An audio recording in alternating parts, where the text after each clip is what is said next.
There is Attorney General Eric Holder in Ferguson, Missouri this week. As we said, it has calmed down right now, but big questions ahead not only for that community but for the country. Attorney General Eric Holder working on that. We're back now on the roundtable. And Congressman Evers, let me bring this to you. This has become a very tricky issue for the president. Talking about race, talking about civil rights in the wake of Ferguson. They don't want to prejudge the investigation, but they want to show action, show engagement. Yeah, and I think the right thing to do, of course, was to send the Attorney General there and to have the Justice Department, frankly, engaged in this investigation since 2 days after the incident. And I think that that shows the commitment of the president to make sure that we get to the truth and get justice. And I have to tell you, I think I'm the only one around the table as a mother of a young black man. And this is something that could have happened in any community across this country. And I think that's the thing that has so startled both the nation, but not surprised many African Americans. I don't think you should have sent Eric Holder there. I think the Justice Department should investigate, as it investigates many cases, I suppose. Or maybe it doesn't investigate many cases when police officers use force, perhaps excessive force, we don't know, against a young man, and in this case, unfortunately, killed him. But having Eric Holder personally go, I think, makes it more of a national issue than it really is. It's an issue of local law enforcement, and makes it more of a racial issue than it may really be. The problem is, Peggy Noonan, none of us really knows yet what actually happened in those 20 seconds in Ferguson. We've had a lot of talk, a lot of shouting, a pushing and yelling, and a lot of pain. But the fact is, and all levels of government, I think, failed to distinguish themselves in Ferguson. But what we have a deficit of is real information. We actually don't know exactly what happened when that young man was shot. We don't know what happened afterwards to the policeman. So much is unknown. The worst thing officials on the ground there could do now is not do the most thorough, fair-minded, substantive investigation and then communication of what they have found. Put all the proof out there, everything.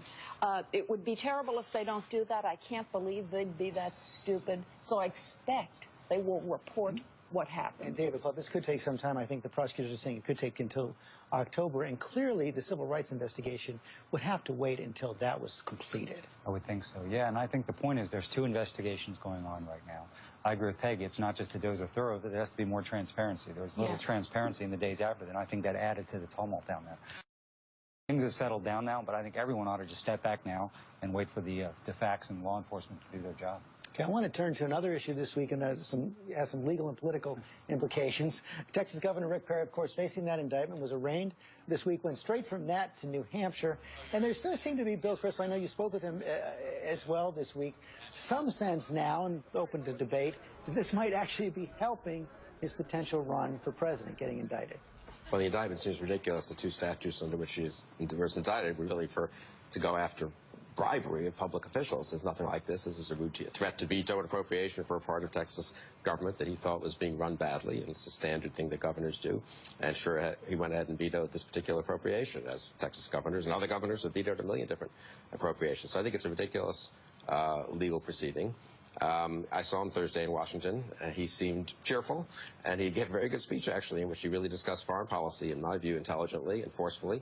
And then he went up to New Hampshire Friday. I think he'll be a real candidate this time. You agree? I think, yeah, it was local Democratic overreach. It's just a dumb case. I don't think it should have been brought. Naturally, he looks like someone who is... Except the prosecutor is a former Republican, I think.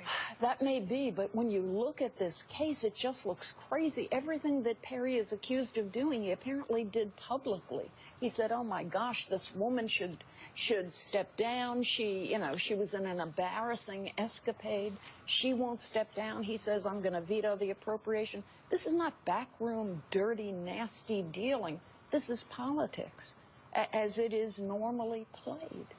Well, I guess we're going to let this play out, but apparently there are actually two other instances where there have been prosecutors who've misbehaved in the same kind of way, and Rick Perry didn't use the same authority against them. And as he said, I mean, it's a Republican prosecutor who's pursuing this case. I guess we'll just let the legal...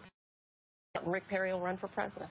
Right. We just talked in a previous discussion about letting investigations in the legal process pass, so this will play out. I do think, he's utilizing this, I think, smartly politically. I mean, I think this will help him become more of a darling for the Republican primary voter. And, he's had a good few months. So who would have thought after 12 you'd say he's a credible GOP nominee, but at this point he's as credible as anybody. We also heard glasses. We heard from Hillary Clinton this week. She's headed to Iowa for the steak fry, for Tom Harkin's steak fry next month. But I was most struck by someone else in Iowa this week, Jim Webb, the former senator from Virginia, in Iowa, talking on their Iowa press program.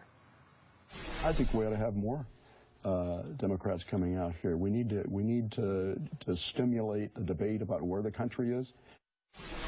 I don't know if he could win David Plouffe, but he could be potentially the most dangerous challenger to Hillary Clinton in this.